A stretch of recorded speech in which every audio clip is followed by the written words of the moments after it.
podcast, where Mainers tell their stories unfiltered. Good afternoon, Maine. We're on UC. Yeah, wow. This past couple days, flustered as I get started with. This is the Muddy Waters podcast. Thank you all for joining us and watching. We exist to give the people of Maine a voice and to tell the stories that the mainstream media doesn't want to tell. They don't like to highlight things that go against the Democrat narrative. So the mainstream media is effectively a propaganda arm of the left. And that's why we're here. We like to interview people from around the state, whether they be sitting legislators, school board members, parents, teachers, whatever, to help the people of Maine better understand what's going on. And so fortunately, today we have with us Augusta School Board member, Katie McCormack. Thanks for joining us. Hi, Chuck. Thanks for having me. Yeah, absolutely. Well, you know, the infamous Augusta School Board at this point, it has gotten international notoriety, I am told. This is what I understand because of some of the, we'll call them the antics, and I'm very much in favor of of these antics, but of some of the people in your town, specifically a guy who goes by the name of Corn Pop or Nick Blanchard, and some of the things he and some other people have been up to. But yeah, so how does it feel to be on that wonderful school board? Oh my gosh. Well, being on a school board anyway is important, but being on this particular school board in the last 10 or so months has been pretty intense. Mm-hmm. Yeah. It definitely seems that way. Like looking at things from afar, there are basically two school boards in Maine that I think get the most attention. And it seems like the biggest reason that they're getting so much attention is because of the leadership at those school boards and the poor leadership. And, you know, one of those would obviously be RSU 11, or more commonly known as the Gardner School District, which encompasses a couple other towns. And then you guys there in Augusta. I'm not sure which one's worse. I think probably Gardner, but you know, it's How do we get so lucky? Yeah. Yep. But you guys are still relatively close to each other as well. It's just we're very close to each other. Yep. Really fascinating. And I think it probably has a little bit to do with those two areas being more battleground areas where you've got redder parts of the state, even though school board politics are supposed to be nonpartisan, right? Correct. Yeah, but the truth is, yeah, there's no D or R on the ballots for municipal votes. However, the newspapers just turn around and out everybody anyways. Not that you couldn't figure it out by some of their talking points, but yeah. Yeah. Well, it's one of those things where I just think it's like tactically in some areas it's helpful for conservatives, right, to like not have a D or an R next to a name. But the idea that like, oh, I'm going to go into the school board and I'm not going to carry with me my political ideology it's a bit silly. And so when it's hard to do. Yeah. Right. Well, I mean, because if your political ideology shapes how you think things should be done, and school board position is a political position. You're elected by the people, right? We are elected. Yes. Yep. So there's an idea that you have to drop everything. You can't be your own person. You can't be a parent. You can't bring your job into it, and certainly not your political ideas. I think the intent behind it is so that people can run as nonpartisan. But like I said, here lately, and I honestly, so I've been on the school board for 9 years here in Augusta. This is my 9th year. And I've run unopposed all 3 times. So up until these past couple of election cycles, it hasn't been contentious. People weren't paying attention. Yeah. No, that makes sense. But I think it's important because, you know, the what's going on in your towns, what's going on in your schools, that's what's affecting your wallet, right? That's, you know, there's where the decisions are made for your taxes, what your kids are going to learn, what your kids are going to eat, all the things. So it's an area that people should be paying more attention to. And I think finally that they are. And hopefully, because, you know, your current board members might someday be your future legislators or your city councilors. You know, a lot of them run for those positions as well. So just to be paying attention is what's best. Yeah, I mean, I think one of the things that's been highlighted for me, and I want to give you an opportunity to talk a little bit about like your path and how you got here. Mhm. But one of the things that's become abundantly clear to me, I think over the course of the last 5 years, because I was like largely politically disengaged locally, Same. like many people, like I Mhm. had a rough idea of what was going on nationally and a Mhm. growing national idea of the political. But when it came to local politics, I had no idea. And I had no Mhm. idea how local politics is so informative all the way up the chain. Right. Mhm. And how important that is, both like I think school boards, the power that they have to control the curriculum and help change the culture. Right. And this is what the Democrats have been doing for a long time. And conservatives, non-Democrats, wherever you fall, have been largely asleep at the wheel, and not understanding how important these roles are for that. But also, like you said, like these are our future legislators. This is how we Mhm. build our bench for the future. And this is why, like that way, when we go, like we're going into this season right now, where we need to recruit people to run for House and Senate, and where are we going to pull from? Well, one of the ways that we should be pulling from, that makes sense, is from people who are currently on the school board or the city council, because one, they know people in town. Clearly, they got elected. Their town, Mhm. some people in their town must like them, right? So they got a base of people who have already voted for them in the past, and likely are appreciative of what they've done and will vote for them in the future. Um, Mhm. a- and um, and so it's such an important, vital role. And also they have connections throughout the town. Even if they don't run, they know people in the town, and they may be able to help identify somebody who would be a good person to run. And Mhm. so it's one of the most important roles, I think, in our society. It's also one of the most thankless. Oh, absolutely. Yep. Yeah. And yeah. So number one, thank you so much for doing that. But especially in a contentious place where you're at, without many allies, will say. But yeah, so let's hop into. I'm gonna disappear from view for a moment. I'm just gonna let you talk about who you are, where you come from, and why you're involved in politics in 2025. It's one of my favorite questions to ask. Like, why? And like, isn't this like the worst time to be Don't involved, you have right? better things to do? I mean, don't you want to not have stuff thrown at you? No. But anyway, go ahead. Yeah, so I'm Katie McCormick. I'm an Augusta resident for 13 years. I consider myself a lifelong Mainer, though some people might disagree. I was born in Massachusetts, so I am a masshole at my core, honestly. But I was only there for a year or two before my parents came up to Maine, so I'm hoping that the other 42 years kind of take away from that one or two, but perhaps not. I grew up in Waldo County, met my husband there. I attended Mount View High School. I got good grades, paid attention in school, class president, all the things. Did sports when I could, and I had plans to attend college in Hawaii for international business at the time. And then one day in my junior year, I met my now husband, and luckily for me, all of those plans just went right out the window. Um, he had two children from a previous marriage, and the way that his eyes just lit up when he talked about his children just made me fall in love with him every day. So, like I said, I was a junior; he was a young dad, and it's Waldo County. And similar, however, I'm finding to the rest of Maine. Maine itself is a small town, so I'm yeah starting to realize that every day. So I changed course and I attended Thomas College for Business with a focus on accounting. And only 1 year in, that was when my first son was born. And that was 25 years ago. So we've since grown our family with 5 sons, one lovely daughter-in-law, and our latest addition is a beautiful bouncing baby granddaughter who is the epitome of our hearts beating outside of our chest. And she is such a joy. Mm. And I finally got my girl energy after sticking it out with 5 teenage boys, so that's good. So yeah, about 13 years ago is when we moved to Augusta from Unity.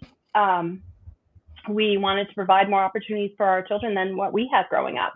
My husband's a truck driver, so we looked up and down the I-95 corridor to see where we would want to live, and we settled on Augusta.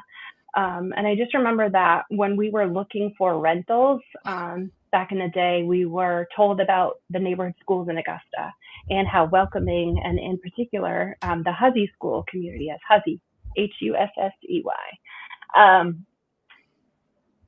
Pronounce the Z, not the Hussey school, the Hussey school. We always not Hussey. Yeah, I knew that's what you're going at. I'm sure it constantly gets called the Hussey school, but instead it does, and it's hilarious. Hussey school, like busy. We used to joke. We used to joke as the PTO moms that we would get those sweatpants with Hussey across the back. Nobody would know. It's hilarious. Anyways, inappropriate. So we were told about the Hussey school community as a neighborhood school community, and that we were told that everybody there would know your dog's names. And I feel like that's true even to this day. Like, we found a community here in Augusta. And being a mom of many, I felt like I needed to be involved. And also I felt like I needed to be home with my kids. And so I wanted to sort of just keep my skills up. And so what I did do when they were younger was be a part of Head Start program. And that has a lot of policy work to it. So that's just where I geek out on policy and spreadsheets and all the things. And so I got more involved with the parent group here at the school. The principal at the time was just amazing, an amazing human being, still someone that I can call friend. And she just said, how about when you come back from summer break, you lead the PTO. And so that's what sort of started the building blocks. I found my tribe there, moms who are lifelong friends who, even during COVID, we all did different things that were right for our family, and not to bring up that nasty word, but COVID. One of the moms, I pulled my kids and we did online school. One of the moms pulled her kids and went up to Temple Academy in Waterville. One of the moms kept her kids in. One of the moms kept her kids in hybrid. And one of the moms was like, I'm out of here. And she moved to Myrtle Beach because they weren't doing masks. So we all did, what was right for our family at the time. So between Head Start policy and things like that, an opening came up on the school board, and it just seemed like a natural flow of going from PTO for a few years, building up a core of volunteers, and then moving up to school board. And I ran for school board in 2016, and I was unopposed all 3 times. I didn't even go to those forums the last 2 years, the candidate forums. So what about school board? About 3 months in, I was like, what the heck did I get myself into? It was like Wizard of Oz, where you peek behind the curtain and all of a sudden you're just like, I don't like this very much. Yeah. It was a lot. So why do I stick it out? I like to live by a motto of leaving something better than the way that you found it. Maybe I'm just a glutton for punishment. I don't know. But I really tried to do what I could for work in the policy committees, personnel, mainstreaming some languages on different things, helping out however I could. But I mean, as one person on a school board, there's not a lot you can do. As 2 people on a school board, there's not a lot you can do. You have no power outside of being convened as a board together. But once COVID hit, we went fully remote as far as board meetings and stuff like that. We had some changeover in our leadership. I've had excellent school board chairs, school board leadership. And I've had in the past, not currently. In the past, you have. I guess if I could just give a little feedback. This is going to bite me, but that's okay. I don't think a former superintendent makes a good school board chair, because a former superintendent is very much protected and has a wall around them, and that doesn't lead to good communication among the rest of the board. I've always had very communicative chairs. I don't currently have a communicative chair, and in 60 days, I won't be her problem, so that's okay. However, I do see that that's what the public is viewing when they see everything that goes on. Well, yeah, I mean, the public is paying attention very much to what's going on in Augusta, partly because of some of the antics that are happening there. And now is as good a time as any to kind of go. Absolutely. Just take me a second to, I think if I share my screen here, here we go. To go and watch a fun little video here.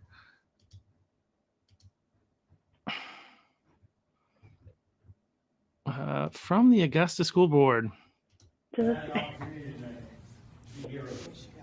became zeros. Now I'm about to show you guys how uncomfortable it is to be young girls. Point of order. We've asked that we use. Oh, so wait. They're covered. You feel uncomfortable? Because that's what these young girls feel like when a boy walks into the locker room and starts unchanging in front of them. Yeah, you feel uncomfortable, right? Feel uncomfortable, huh? That's what these young girls feel like every time a young boy changes in front of them. You can look at me like that all you want. That's exactly how they feel. And you, Miss Muffy, oh, well, I don't know if I stand with girls or if I stand with my, with the. So you don't care how young girls feel? You don't care about the safety of young kids? What about what happened in Virginia with that boy that raped a young girl in a bathroom, then got sent to another school and did it again? What are we going to do when that happens here? How are you going to look that girl in the face and say, sorry, I didn't protect you?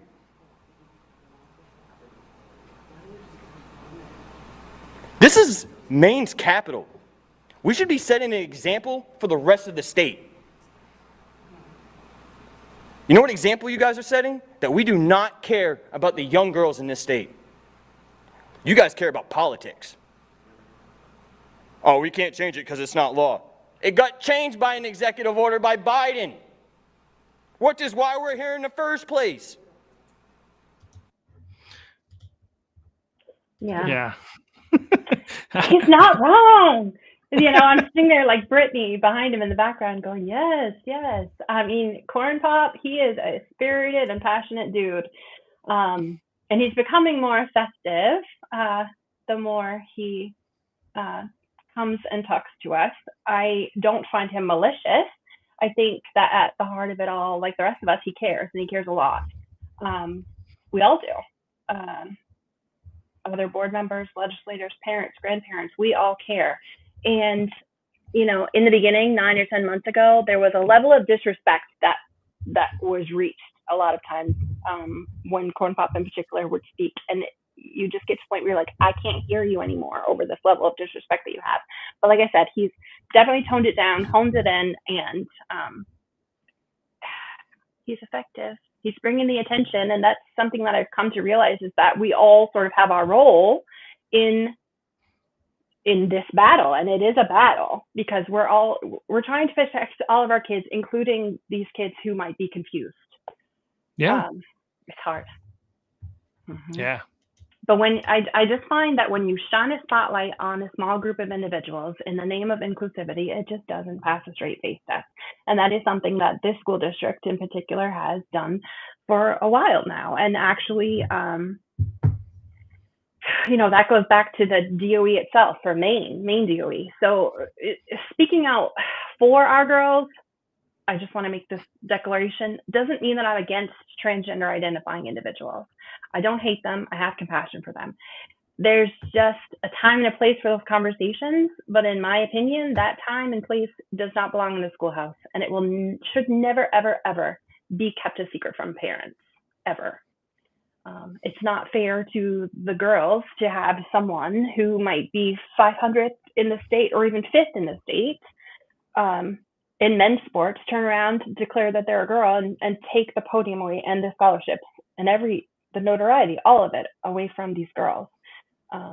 Anatomy and biology matter, and that's why when human remains are recovered, they know exactly who it is. If it not who it is, that's DNA, but they know if it's a man or if it's a woman because bones are different, muscles are different, all of the things. My husband even said to me recently, he said, Kate, when I brought the dog to the vet to get it fixed, he didn't come home a cat. He didn't even come home a female dog. Like he's still himself, It's, yeah, it's definitely a battle.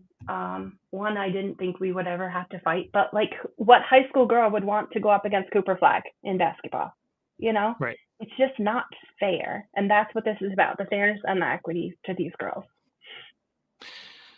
Yeah, no, absolutely. I mean, this whole conversation is wild. I actually remember I was very thankful for two comedians who I don't think, if they were, one of them probably is a registered voter in America, the other one is not, Dave Chappelle and Ricky Gervais. But in the middle of, like, I think 2021, late 2021, early 2022, the two of them separately put out these specials where they got into this issue. And Ricky Gervais in particular, and it was a beautiful moment because I felt like everything was like collapsing against free speech, and then like so there's like legal free speech, and then there's like cancel culture, right? And like everything was coming at us, and like Chappelle like stood up and said, "Nah, try to cancel me."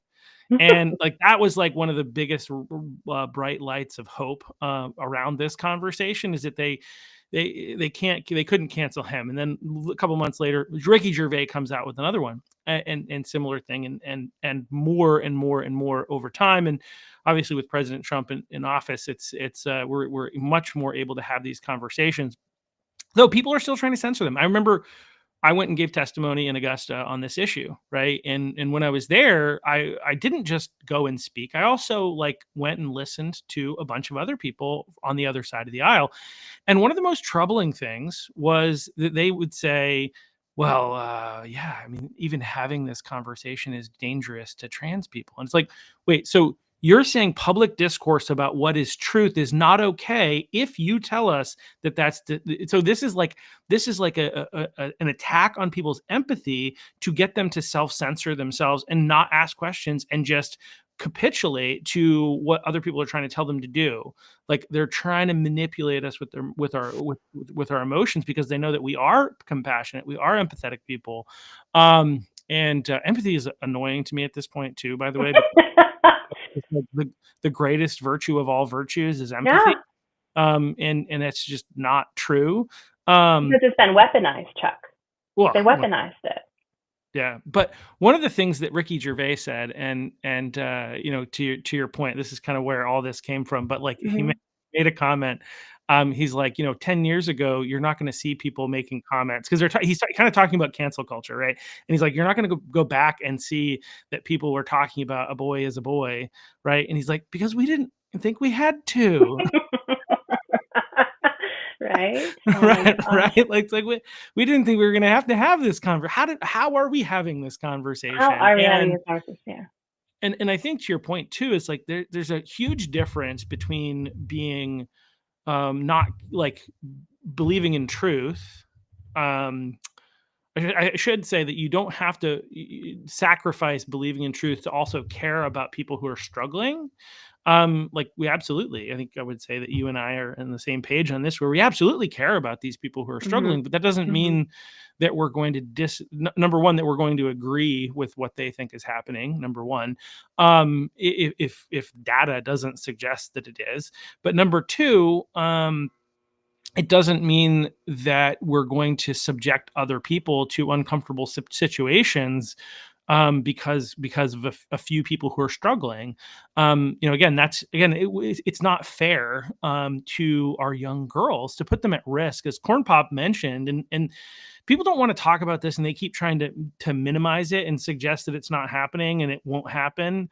But this idea of like girls being raped by boys who are pretending to be girls so that they can get with them in the bathroom and in locker rooms and stuff like that, to suggest that anyway. So that's a real risk, and we need to think about that when it comes to our girls. It is a real risk. However, I feel like it's less of a risk than by opening the locker room door to men.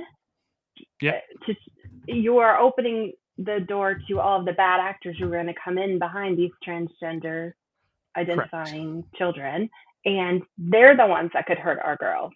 Correct. And that's a problem. Yeah. And I'm not saying our that girls are still a protected class, the same as transgender is still or gender identity is still a protected class. Yeah.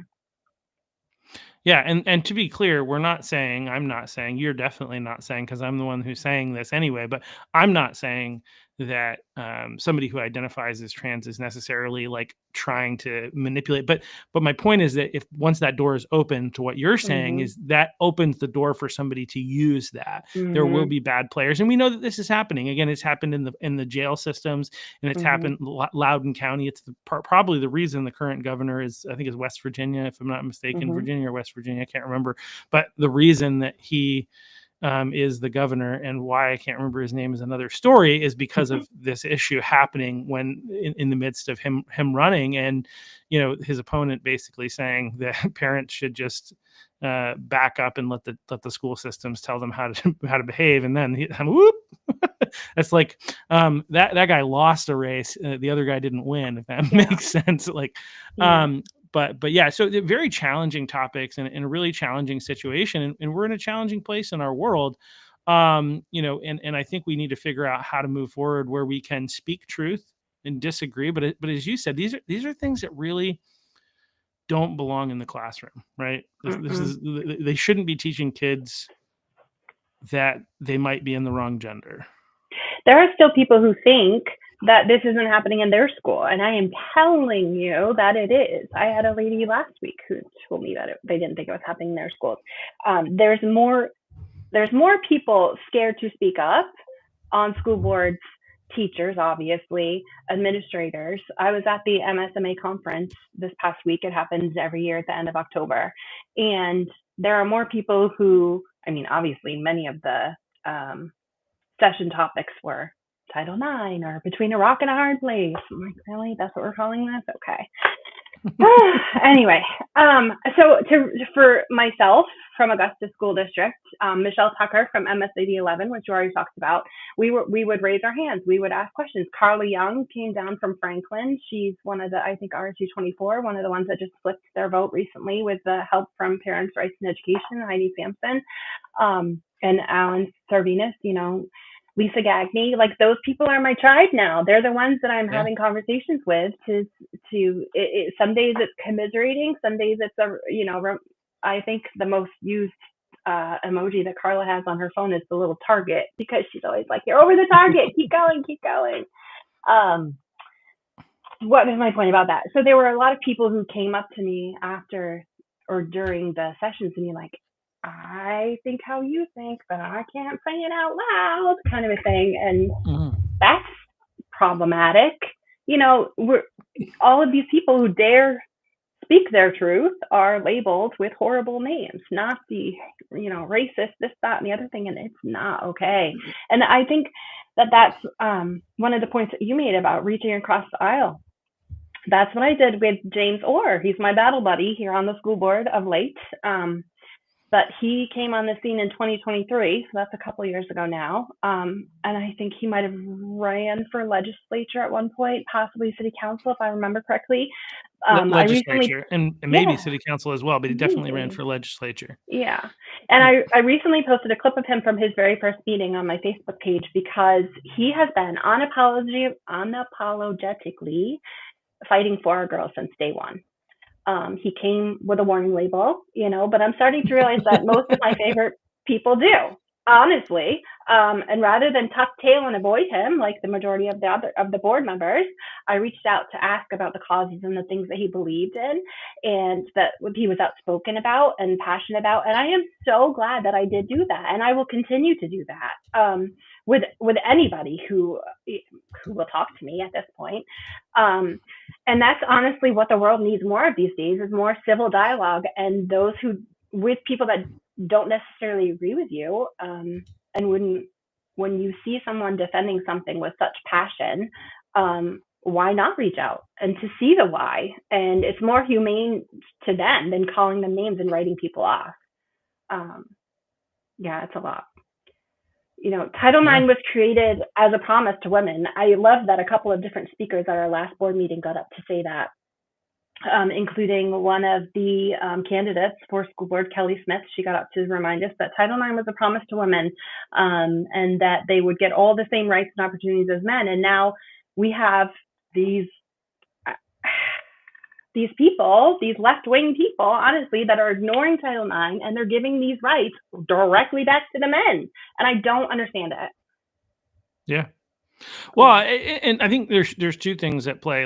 So it's kind of interesting because I think there's a Marxist takeover that's trying to happen in our country, and I think America's resisting. Right, this is partly why Trump was reelected, but not everybody that's part of the machine. It's kind of like the Matrix is kind of how I think about it sometimes, right? Like that once until somebody until they're successfully able to get somebody out and have them take the red pill and leave, they're still plugged into the machine, and they could at any moment turn into an agent, right? And, if that makes sense. So they're part of this machine. They're part of this engine. They don't necessarily know all the details of what the agenda is. They've been largely, sadly, I hate to say this, I wish it wasn't true, but they've been programmed, right? And some of them are ideologically just aligned with this stuff. But others are, I think so many people are bought in, right? I think people are bought into this. And so the challenge is for them, they've bought into this idea that if you're a biological, so I hate using the word biological, if you're a male, anatomically, if you're a male, if you're a man, they believe that if you feel like you're a woman, you can become a woman. Now, scientifically, you just can't, right? Your genes do not change. If you're XX, I think that's the woman, right? XX is women, XY is men. I should know this stuff, but anyway. But if you're, they don't equal. yeah, they don't equal. If you're XY, it doesn't matter how many hormones you take. It doesn't matter. You're still going to need your prostate exam. You're not going to need the things that women have, right?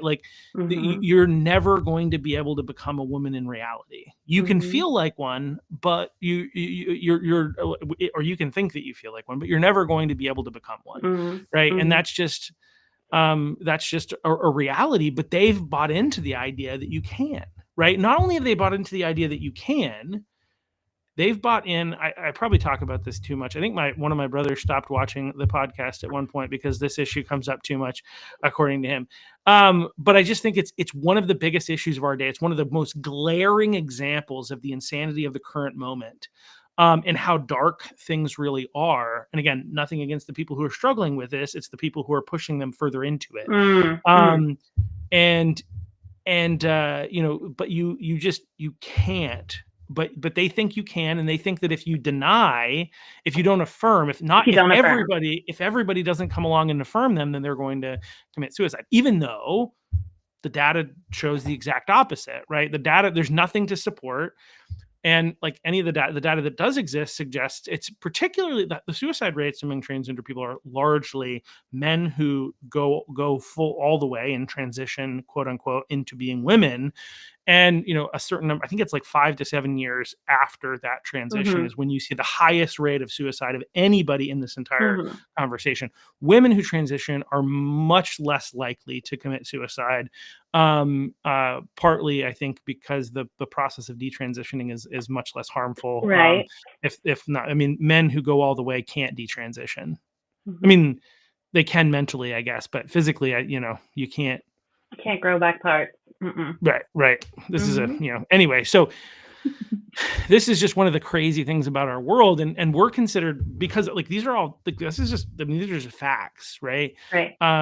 But unfortunately, so many people have bought into this stuff, and it's hard. If you find somebody who's maybe ideologically captured, maybe there's some hope to be able to bring some data into the conversation and help them see the truth. But if they actually are kind of more intentional cogs in the bigger machine, that's even much more frightening. And it's really hard to tell the difference. But the other thing that's kind of been pushed into our society at this point is this just an incredible distrust of somebody who's not completely on our side, right? And so one of the things that you said, and I think hopefully this is something that people do, I don't know, but you with people on both sides of the aisle, right, is try to get to know people, right? Because we don't really know until we get to know people, and it's really easy to distrust people that we don't know. But if we get to know people, we may still distrust them, but at least there's opportunity to maybe possibly be able to influence them or better understand where they're coming from or things along those lines. Anyway. See, it's interesting that the same people who want to gobble up, it's almost like a bleeding heart thing, right? They want to feed all the immigrants, house all the immigrants. Yes, you can be a cat if you want to be a furry. Yeah, let's do it. Yes, of course you can be a woman. But how come they don't, I just was thinking about this, they don't offer the same empathy to conservatives or people who don't affirm? How come you don't give them that opportunity? How about Christians? How about Christians just for fun? Yeah. Right. Mm-hmm. Like, yeah, it's to your point. It's like this. We believe in diversity as long as you fit into our what we want. Yes, right. Right. Yes. Right. Diversity, but not those, not conservatives, Right. not right-wing conspiracy Only theorists, my own.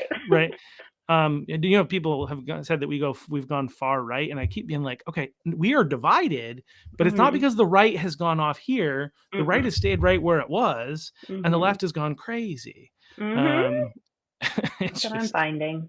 Yeah, I wish it wasn't so. It's interesting because I think that there's, like, to your point earlier, I think you commented on and said people are like, I don't think that's happening in my school. And it's like, is your school in the United States of America? right. Yes. Yeah. There's probably some of it going on, because this is something that is just so pervasive in our culture, that even in some certain schools where you might think, oh no, there's no way, it probably is going on. And were it not for a student with a cell phone who a couple of years ago now, I feel like had a student at the Augusta School Department, there was an article in the paper, who sent a screenshot of I want to say an assembly that was happening about gender unicorn, the whole thing, and sent that to the parents. And now fast forward 2 years and all of a sudden we're not allowing cell phones in schools anymore. Like, that feels suspicious in a way. I mean, I know that they're a distraction. They're a distraction to us all, but the timeline doesn't add up very well. It's so interesting because I think when this idea of like getting, I immediately was like, no. Like, yes, we have a problem, right? Parents, this is how you address it, right? Most of the things that the school's trying to address are things that the parents should be addressing. Let's just be very clear about that. Parents, guess what? You have kids. You actually have control of their phone. If you don't, then you need to figure out what being a parent is and remind yourself that is actually your job, right? You can set limits and make it so that they can't access stuff on their phones outside of phone calls and text messages, right? Except, during certain periods of time. So parents could address this without there needing to be the schools saying, no, we're going to take away your phones for this period of time, right? So that's one of the things that I would say. But I immediately, like, because of the fact that, like you said, we're hearing about a lot of the stuff that's going on, we're finding out about it because kids are recording stuff in schools. Correct. And so it is a bit suspicious that at this time, this is when all of the people on the left are like, yeah, we got to get cell phones out of schools. And again, kids are distracted for sure. But again, this is where we like, are there teachers in the room? Right? Do they not? Can they not tell if somebody's on their phone and they can say, stop that?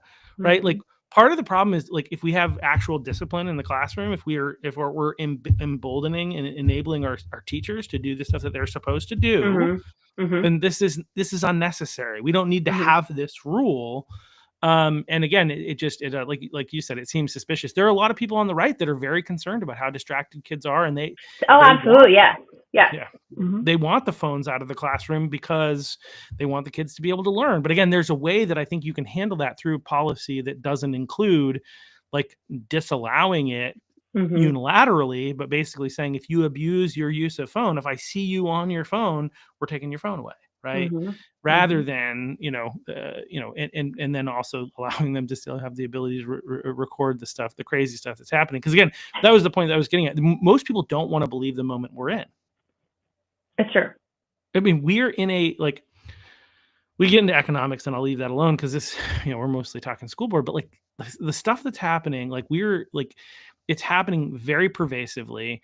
Again, kids are being told, one of the reasons that we have so many kids identifying, I think somewhere around 30% of kids in Maine in high schools have stated that they identify as LGBTQ, which includes non-binary. So like what the heck that means, I don't know. In like how that all breaks down, but like almost 30% of kids, that's a lot. Okay. Right. But a big part of the reason is that they're kind of dripping this stuff into these kids that if you feel uncomfortable in your own gender, you might be the other gender, right? And girls then go through puberty. And it's uncomfortable, and you're teenagers, and you're questioning things, and you feel out of place all the time. And then we add COVID to that hot mess. Right. And it was eye-opening for everybody. Those were dark times. Our kids were not in school. So I didn't share part of my background as far as work, but I've always sort of been in a customer service administrative role. I worked at a dental office for a number of years. I worked at the Department of Health and Human Services for a number of years, both in the adult protective side and the child protective side. Like you would call the 800 number, you would press 1 to leave a report of a child abuse situation, or you would press 2 to get information, and you would get me. And those were dark times because COVID hit, March 2020 came, and the phone stopped ringing. And that was scary because those kids weren't in front of teachers anymore. And I will preface everything that I want to say with teachers and nurses are angels, like God sent, I swear, because those are two roles that I can't even imagine ever filling. But COVID opened parents' eyes to quite a few things. I mean, first and foremost, we all realized how important the trades are, right? Because those didn't shut down. But also, we sat at our kitchen table with our kids and we got a glimpse into what they're being taught and how they're being taught. And then pulled them all back in phases to go back into school full time. And in 2023, that was when the Department of Education Maine Department of Ed Commissioner announced that academic learning needed to take a back seat to social emotional learning, gender, and race. And that students are physiologically incapable of learning about math, reading, and writing unless teachers first address their social emotional needs. And there is definitely some truth to that. If you're hungry, you can't learn because you're thinking about being hungry. And so we provide the meals and we do all the things.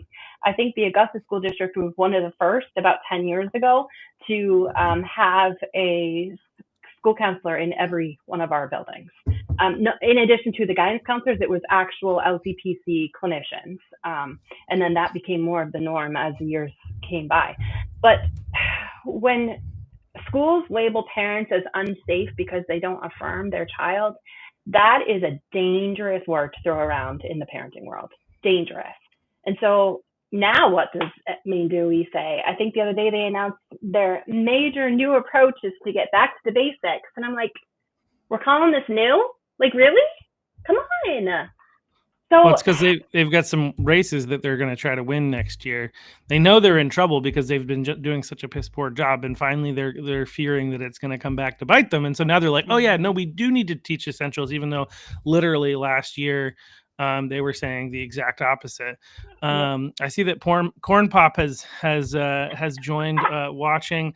You missed it, Corn Pop. We actually showed your clip from from earlier. So from the stripping incident, and talked about all the good work you're doing. So thanks to Corn Pop. So anyway, where were we? My brain. It's fine.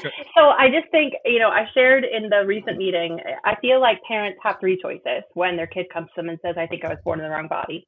They can either rush to affirm, they can pump their brakes and get some family therapy, or you can tell your child that God does not make mistakes and that you are perfect the way that you are. But like we alluded to earlier, we are weaponizing these kids' empathy. I can't remember now what the source was.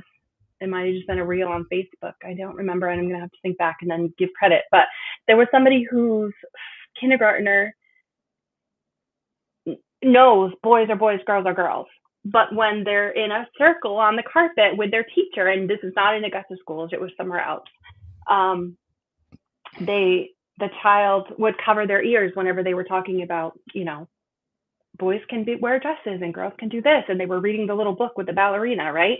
And the kid came home and said, I have to cover my ears and I can't say anything because I don't want those kids to not like me if I do say something. So they already know that there are consequences to speaking out at that young age.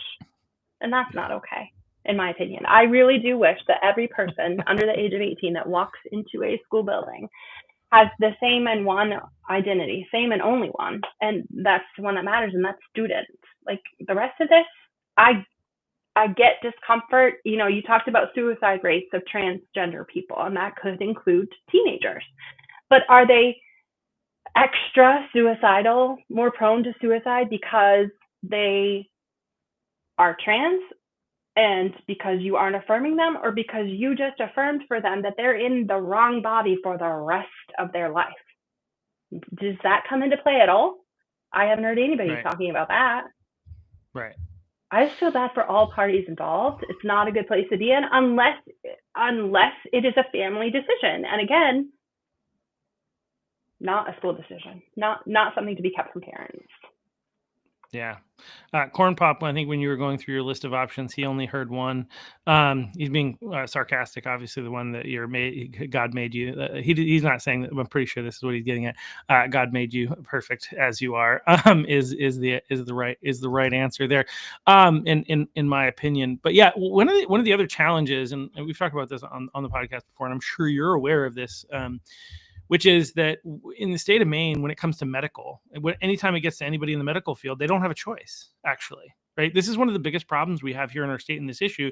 Mm-hmm. I mean, I think the fact that this issue exists in the first place is a problem, in my opinion. It's a breakdown. It's a failure of the adults, whether it's boys and girls sports or just the transgender issue in general. It's a failure of adults to be adults and to use common sense, logic, and reality. And it's a sign of the godlessness of our age, and just a whole mess of other things.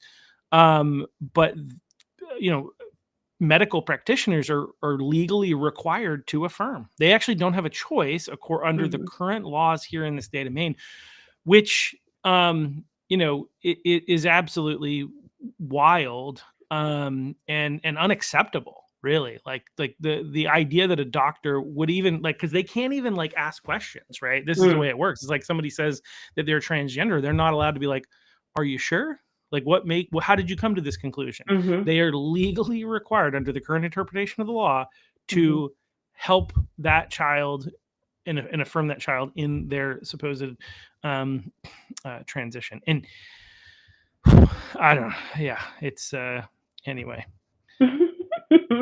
Deep topic. We're not going to solve the world's problems today. That's for sure. No.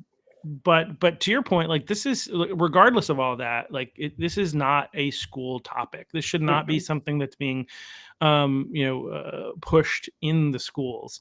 When it comes to gender, sexuality, and so many other of these social things, these are things that should be being taught in the home by parents. And I think sometimes the response by people on the other side, and I'll let you talk about this rather than me, is well, some parents aren't doing their job. So what do you think about that? That's true. Yeah, I mean, I feel like that's been a mentality for a long time. And honestly, there is truth to that, because we know that with the number of drug-affected babies that are coming into kindergarten right now, because 5 years ago was COVID. And before that was when it felt like a lot of the substance abuse issues came to light, was just before COVID. And then, so we have all these drug-affected babies that are coming up through, which is why CDS can't do their job, which is why we got to bring the pre-K and the 3 and the 4-year-olds into public schools now, because we need to be doing things differently for them. It just has such a trickle-down effect. It's crazy. But yes, there is the idea that parents can't parent sometimes, yeah, I don't know. I hate saying good parents versus bad parents. I don't know. But I mean, unfortunately there are, and I don't want to shame parents, but at the same time, look, this you have a job to do, right? And we, part of the problem that we have in our current society, and this is where I would say, yeah, there are parents out there that aren't doing their job. So what's the response? Does that mean we need more government?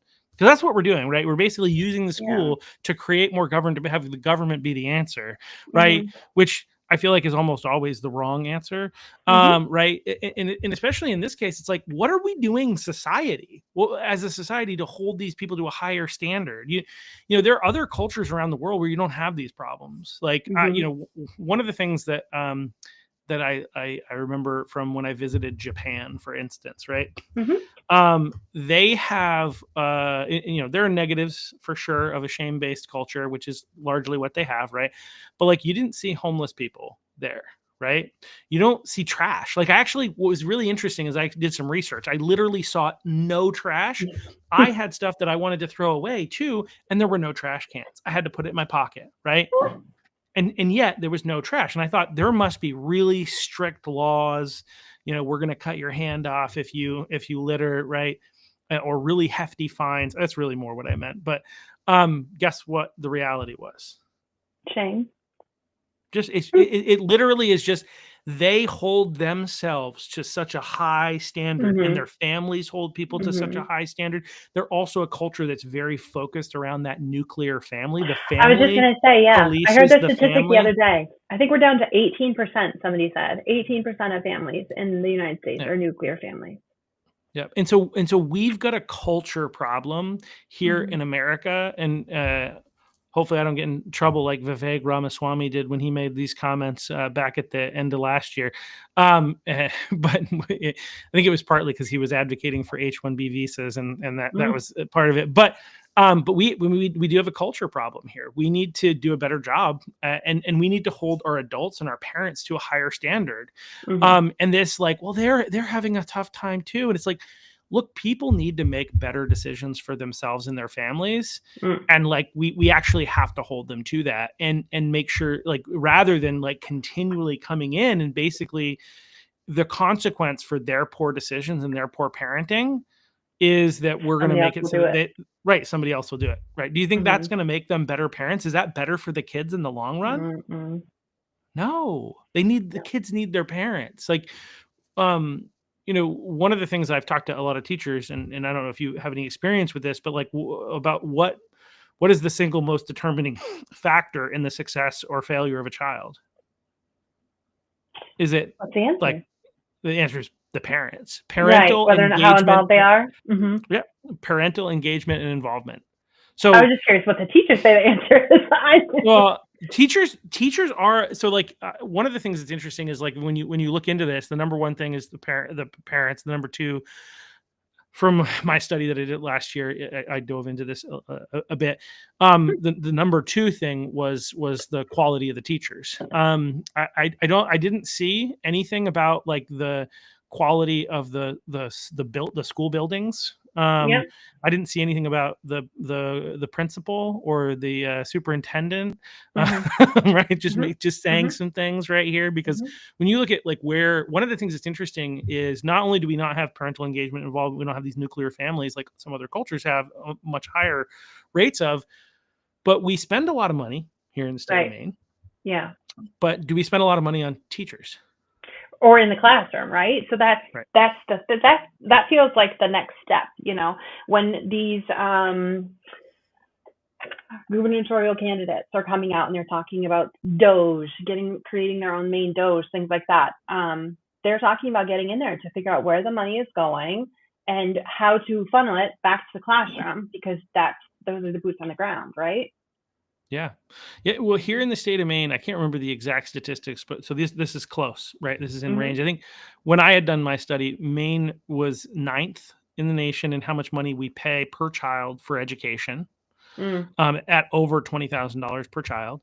And yet we were 30, somewhere at the time, I've heard of worse statistics since, but like lower 30s. Now I'd say we're into the 40s, according to the data that's come out over the course of the last year. In educational quality, and we're right around 36th to 38th in how much we pay our teachers. And not to mention the fact that the cost of living in Maine per capita over against other states is higher. And so teachers, it's hard, it costs them more to live, but they don't make as much, right? And interestingly, how much we were paying the teachers it seems like a relatively close correlation to how well our students are doing. That makes sense. Yeah, absolutely. Yep. I mean, what's the minimum? I feel like the minimum is still right around 40, maybe 42.5. That's not a living wage, not nowadays. Especially in Augusta, certain segments of the state, but yeah, absolutely. I will say the Augusta School Department was ahead of the curve as far as, and it's a low bar, but we were ahead of that as far as teacher salaries were concerned, and the minimum when we were in negotiations last. So there's that, but just statewide, it's definitely a systemic issue for sure. And it just, we have 2,200. I think that was the last count last year. I don't know what this year's October 1 count is yet, but last year was 2,202 kids. And we have currently about $41 million budget. And then my cohort up in R224 has about 800 students, and their budget is around $35 million. Like, where's their money going? Did you say 800 students and 35 million? Yeah. It's a lot.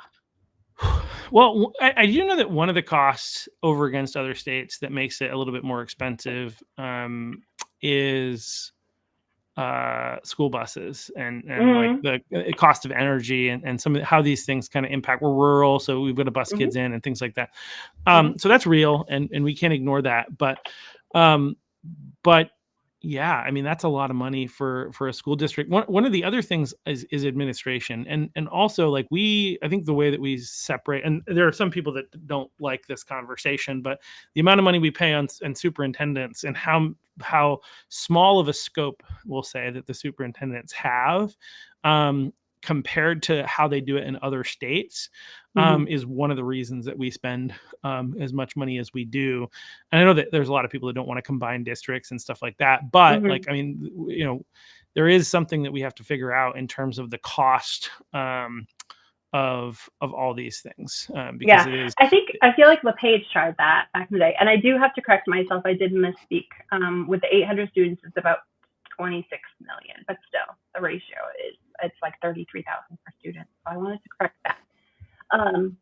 that's a lot. I think LePage tried to do the regional centers where his intent was one superintendent, a few administrators, and then the schools could all use them together. That never panned out. The fallout from that was that there are still regional service center agreements that different schools can come together to.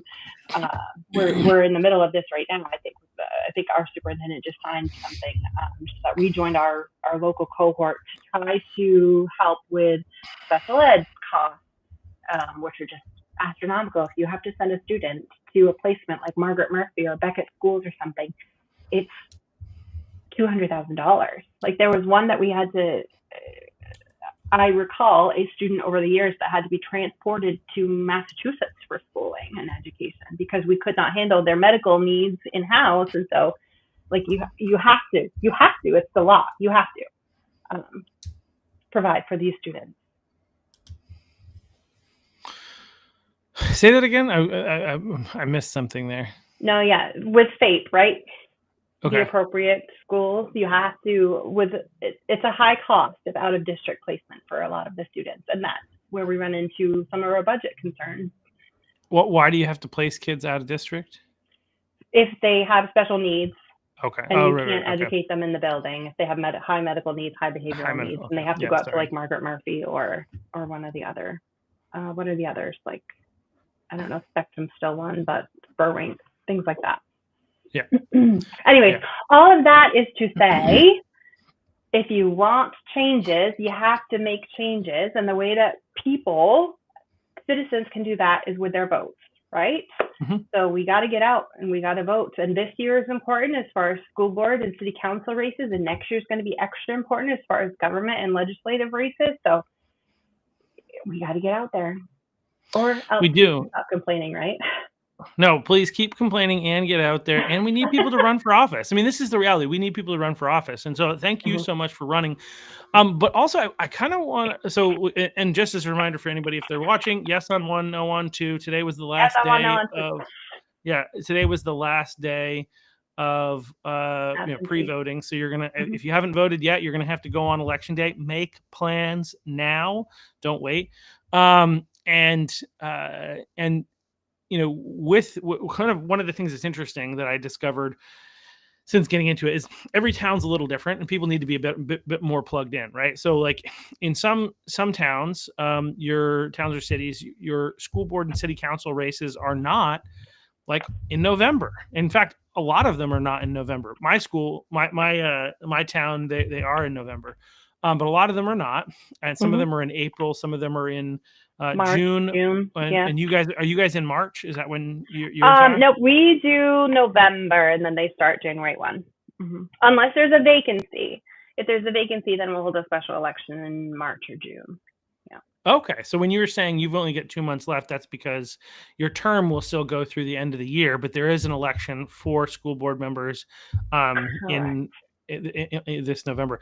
And who's running for your seat? So for my seat, there are 3 people running. There's William Clardy, there's Jaden Syracusa, and there is Bobby Joe Bichard. And only one of those names is on the Augusta Dems little door holder thing, and that's Bobby Joe Bichard. The other 2 are not on their handouts. What else can I say about that? Jaden's a young dad. Bill's great at policy. I don't think you can go wrong with either one, honestly. I know. Splitting the ticket. That is unfortunate. But Bill, he ran for House a number of years ago when I first ran in 2022. Seems like a good guy, really sharp guy, pays attention. I don't know the other guy, but I do know him. So yeah, well, hopefully. Does your town have ranked choice? This would be a case where ranked choice would help us. We do. I don't know if it applies to that. Oh yeah, right. Yeah. If there's multiple options on our side, and hopefully they don't split the vote. But yeah. So okay. So people need to get out and vote in Augusta school board races. And while you're at the polls, there will be petitions for next year's referendum vote, which will be keeping girls' sports safe for girls. Yes. So make sure you find those at your polling location. Exactly right. If you're in Westbrook, you're hopefully going to see me after you vote. You come out the door, you're going to see me and my friend Vance, and we're going to get your signature so we can get males out of girls' sports and spaces. I'll be in Augusta with my buddy Jane. Yeah, we'll be there. It's the day off. We're going to be there all day and all night. Yeah. So I saw you recently in an airport. Yeah. Let's talk that. Well, you mentioned, I wanted to bring it up when you mentioned earlier how like Maine is such a small state, and like, and I think we only knew each other from X, basically. And even though you're basically barely on X, but what was really interesting is like, I'm just sitting there on the plane and you come up and you're like, "Hey Chuck," and I'm like, "Who is this?" And you're like, "Katie McCormick." I was like, "Oh, I remember the name," and now I remember. But it was really nice too, because like obviously for those of you who don't know, we were on our way out to Arizona to go to the Charlie Kirk Memorial to be in that really, I think. I still, people ask me, and I kind of gave a speech at a recent event on remembering Charlie Kirk, and I'm like, I don't know like what I can even say about that event at this point outside of that it was really, I'm really glad I was there. It just, there's still so much I feel like internally I need to unpack, even though it's been over a month. But it was really great. What brought you out to Arizona? I mean, obviously the visit. So this whole year, as I've been on my little journey to just learn more about Title IX and everything, I started showing up. I went to the protest, the Laura Libby protest. I went to the Girls in Title IX protest. And started just making connections with people. Then we started receiving emails from Alan Servinas and Lisa Gagney from the Parents' Rights in Education. And then they started offering trainings and things like that. And Courage is a Habit would come for some of those. Heidi Sampson is doing great things with the Maine Girl Dads Association. And I've just been making Maine Education Initiative as well. Maine Education Initiative. Yes, Maine Education Initiative is the overarching, right? And and so then the Maine Civic Action put on the Charlie Kirk event at Dune Grass this summer, and I attended. And just to be in a room with Charlie Kirk was an experience, I would say. To hear him speak his own truth, but also I found it interesting, he shared with us, everybody in the room, I'm sure whoever went to the very expensive lunch beforehand got much more information, but I just went to the $20 show. It was only a little bit more. It was basically a sneak preview of what he eventually said. Got it. Yeah. But the intent was for him to share how he gets the youth involved, because that's what we need, is hope for the future. We need our youth to become more engaged and involved, and we need everybody to step up and speak up. That's willing, and that's hard, and you have to find that within yourself. And it took me some time to do that as well.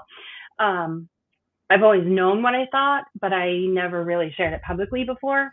And then when Charlie Kirk died, we had a school board meeting that night, and I was actually out to dinner with Tim and Jen Bodner, Truthlinger, and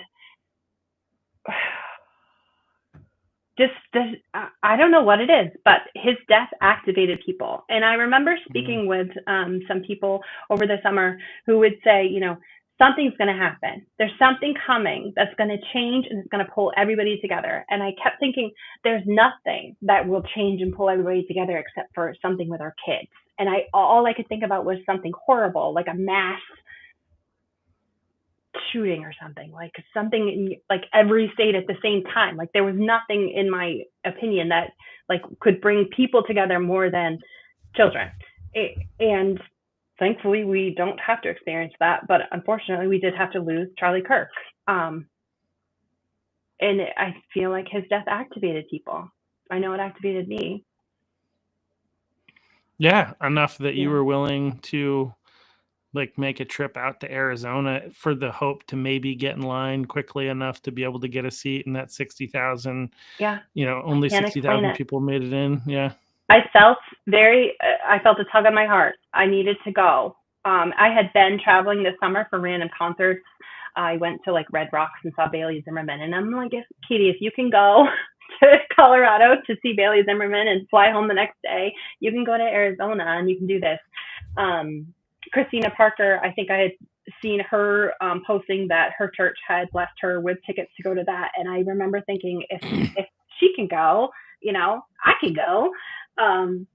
I didn't feel, I felt a little out of place. I guess I could say that. But I also felt, because my friends from Maine met me there as well. And then knowing you and seeing you on the plane, it just kind of all came together that you just felt, okay, Maine's being represented. But also there are people here that have my back if I need them to. It was, between the vigil here in Augusta, that was powerful. You had a vigil down in Southern Maine, is that right? Mm-hmm. Yeah, in downtown Portland, in Monument Square. That's in the battle zone right there. Mm-hmm. It was so much fun. We'd had a few hecklers, but they walked on pretty quickly. That's good. Yeah, no, we didn't have anything like that in Augusta, and I was actually very thankful for that.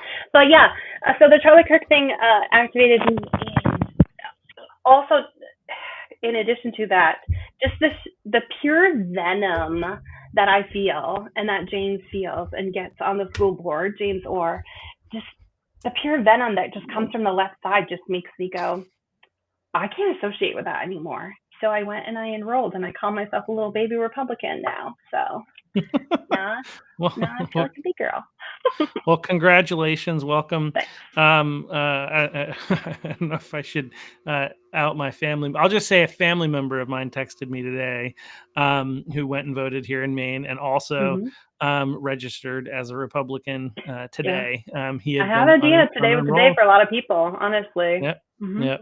Yeah, because at this point, the Republican Party's not perfect, but they're not insane. Exactly. And they're not venom, and they're not poison, and they have common sense, and that's all anybody wants.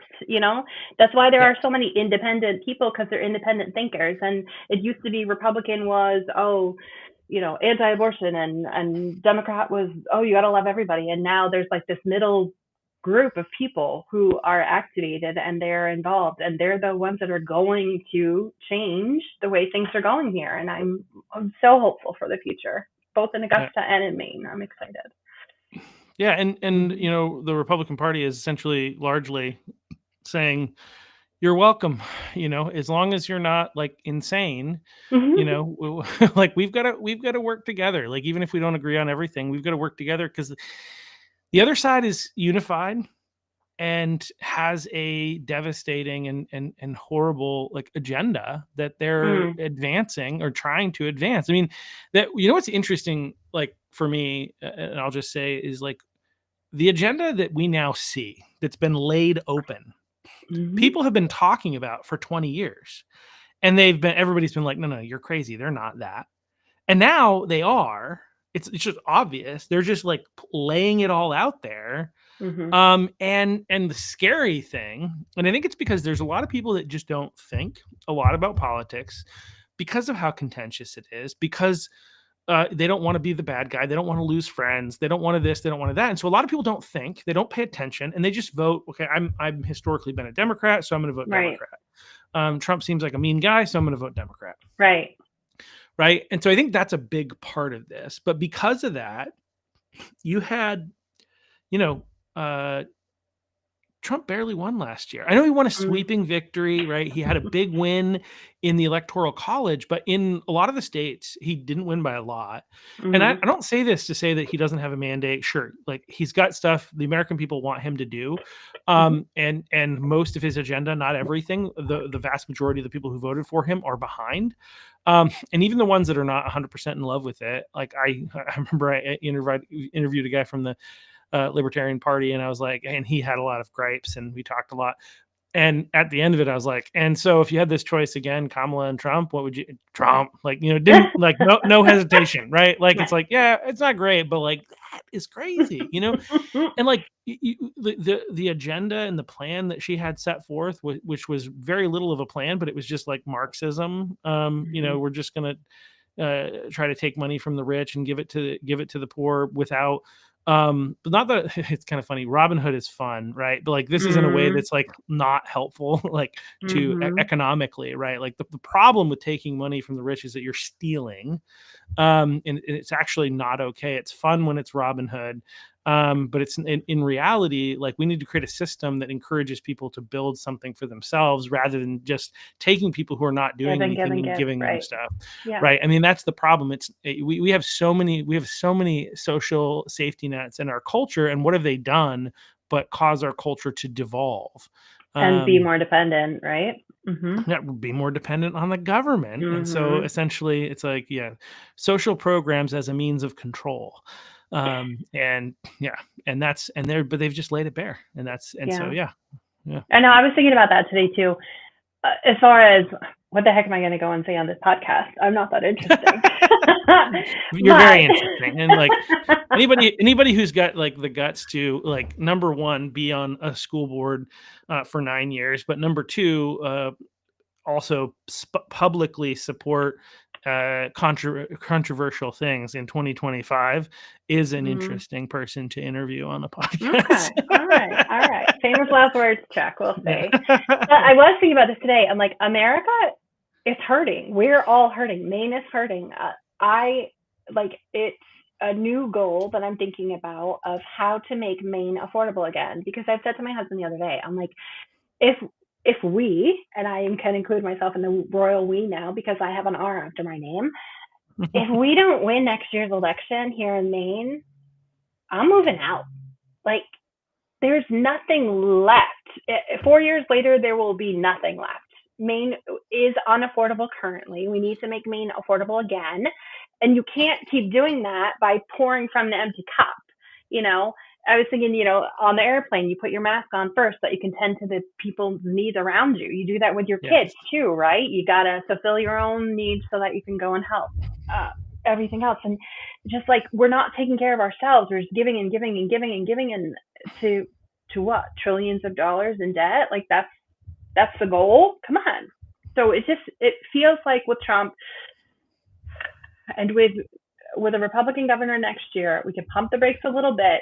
We can look under the curtain and figure out where all the money is going. Not that they aren't already doing that, but here in Maine, we got to figure it out. We do, and I agree. I mean, this is a very unique opportunity, and I think there's a couple of things that are going to help us. Some of them seem like they might hurt us, but I think they're going to help us. I've already seen some people who I had talked to previously who were like, for instance, were like, I'm never going to vote for Susan Collins ever again. And when Janet Mills declared that she was running for Senate, I've heard some of those people say, I still don't love Susan Collins, but I'm going to vote for her. I'll give a shout out to Charlie Kirk. She's the legislator up in the Fairfield area. And so I went to She Leads, which is a Republican convention that happens every couple of years. I went up to that. That was very, very eye-opening, educational. Lots of wonderful ladies in the room. Some of the guys were able to join us for dinner, and some of the trainings. We did Robert's Rules all day. It was amazing. My arsenal is full for the next meeting. I'm so excited. So Shelley Rudnicki said, there are people that don't like Susan Collins, but would you rather have somebody who votes your way 70 to 80% of the time, or would you rather have Janet Mills, kind of a thing? Someone you know is never going to vote your way. And so I don't know what I think about that. I'm still processing that one. We'll see. Susan Collins is the answer. Yeah. So, like, just for the record, assuming she gets out of the primary, apparently there are a couple of challengers. I've had one on here. And I heard that there's another one, but I think it's highly likely that she does. And so, but I think Susan Collins would be the answer in that equation. And I think especially when, there's one of the other factors that plays into that is that she's also the chair of the Appropriations Committee, which means and she has the tenure, right? Right. She has the tenure, and she's actually one of the most powerful senators, and she represents Maine, and she does do a lot of good things for the people of Maine. We might not agree with everything that she does. Does she hold all the same values as me? No, but but I think the point that I was getting at, right, is like Janet Mills being on the ballot is going to get a lot of your Republicans out to vote. A lot of your conservatives, a lot of your independents who don't like Janet Mills, they're going to come out to vote against her. So obviously we have to campaign good aside from that to get them to vote down the ticket as well. But it should be a good thing. It's going to be one of the highest voter turnout elections that we've ever had that's not a presidential race, because of the fact that Susan's on there, and because of the fact that it's an open seat for governor. So those two things are going to be the part of the reason that we've got the most people getting out to vote, and we need again, I'll highlight again, we need good candidates. So we definitely we need people who are willing to run for office and support people who are running for office, and so anybody out there who's like thinking about it, definitely seriously consider it, but at every level, again, school board, city council, House, Senate, and above. I don't think we need, I know that there's probably 2 or 3 more gubernatorial candidates that are going to get in the mix. Oh my God, do we need more? I don't think we need we more. We have great ones already. But anyway, so we don't need more of those, but we need the other seats. So definitely reach out if you're interested in getting involved. One of the things I'd ask you, so Katie, since you've been on the school board for a long period of time, like what's the advice you would give to somebody who's like either thinking about maybe I should get involved, maybe I should run for school board, or I don't think I'm good enough, I don't think I'm qualified enough. I love our kids, but I feel like I wouldn't be able to. Like, what's the best advice you could give to somebody who's in that space trying to figure out what to do? Trying to figure out if they should run or not. I think everybody brings value to the table. Everybody brings a point of view. And we saw it in the recent meeting when April Danboy spoke up with medical advice and caution about transgenderism in Title IX. Before that, I heard her voice because we would talk, but the rest of the people on the board hadn't heard what she had to offer, and she wasn't ready. And until you're ready, don't get forced into it. I think honestly, I'm going to talk people out of running for school board. What's hard about school board, particularly in Augusta, is when you come on January 1, budget season is February. And Yeah. so you come on and it's only supposed to be 3 nights per month, only limited times. And then you come on and they're like, nope, we're meeting every week and all we're going to talk about is money. And that's it. We got to make hard decisions. And that's not fun. But if you can stick it out through that, like you'll get to see all the glimmer and all the good things that are happening in our schools too, because there are excellent things happening in Augusta schools and other schools. In addition to the madness, there are great things happening, thank God, because we have excellent teachers. I think it's important to show up to the meetings in advance. Figure out what your role might be. Don't just put your name, get a bunch of signatures.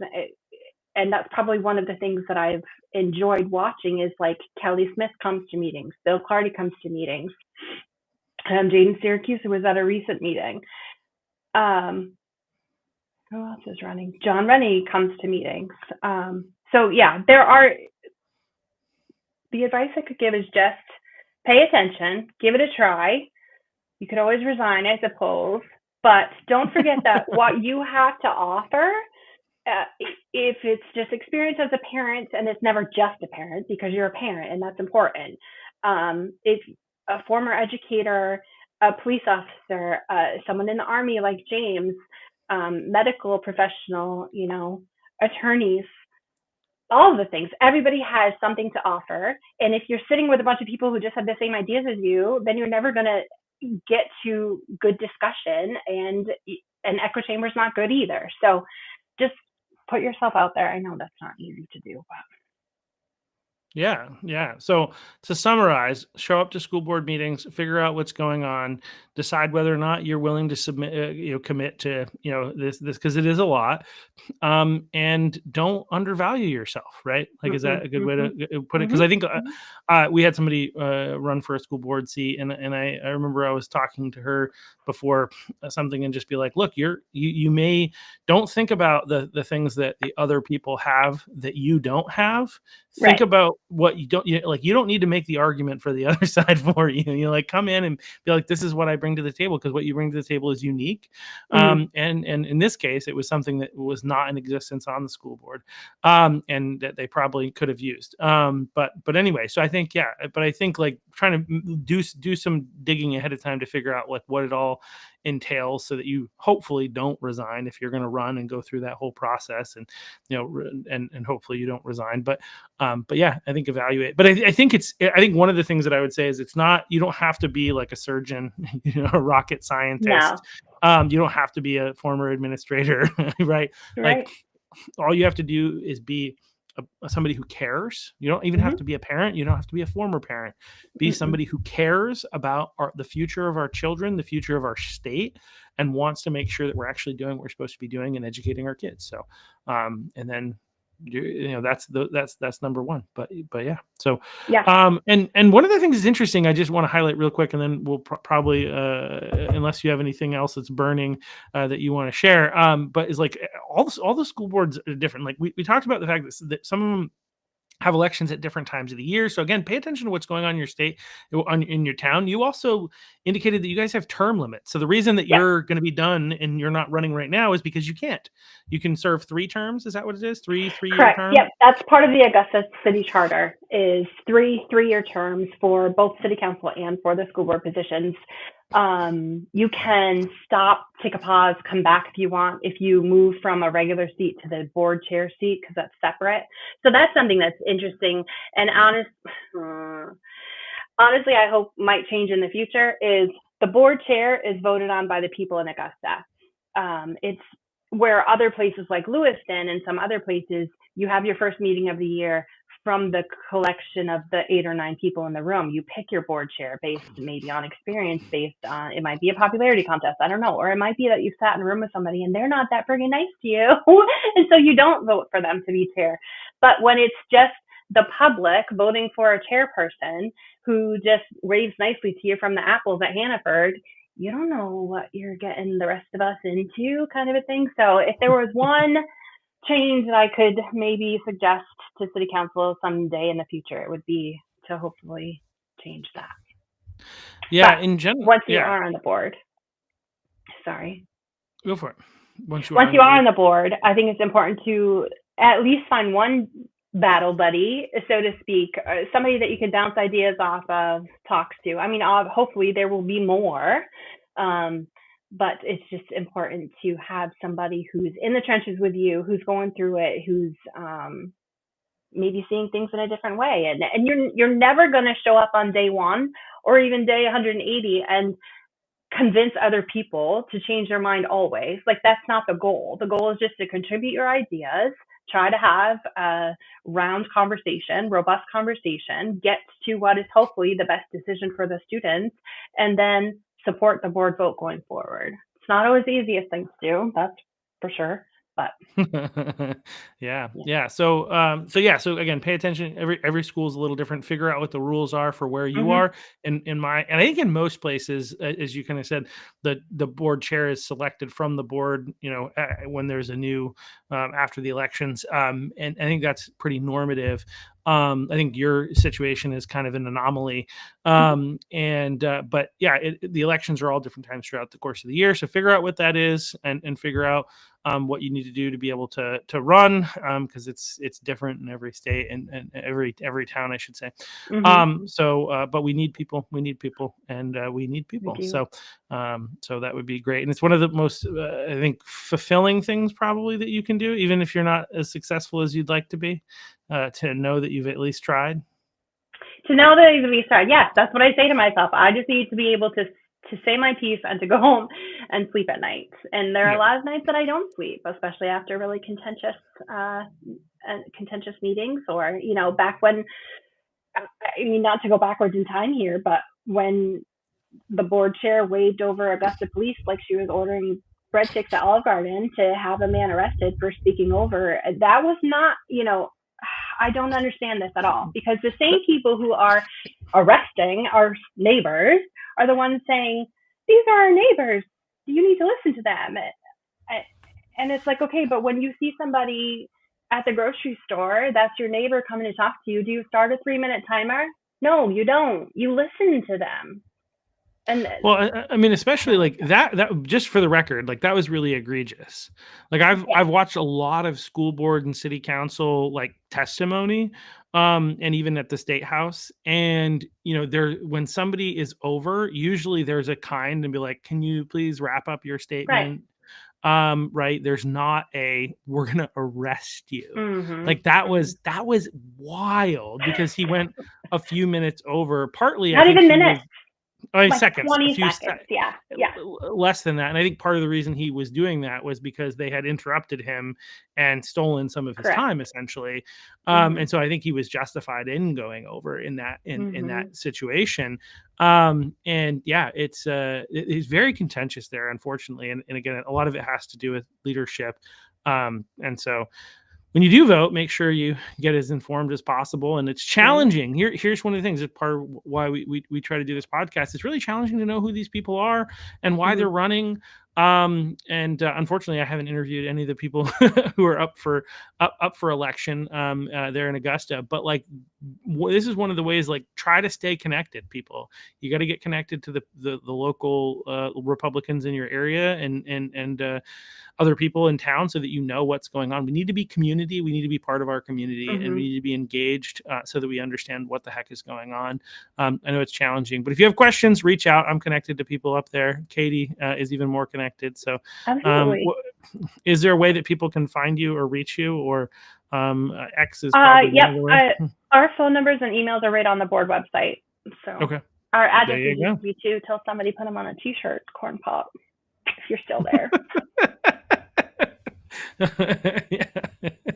Well, there you go. I didn't get on a t-shirt. I feel like I belong on a t-shirt. Okay, no. Oh, we can make you a t-shirt if you need that. All right. All right.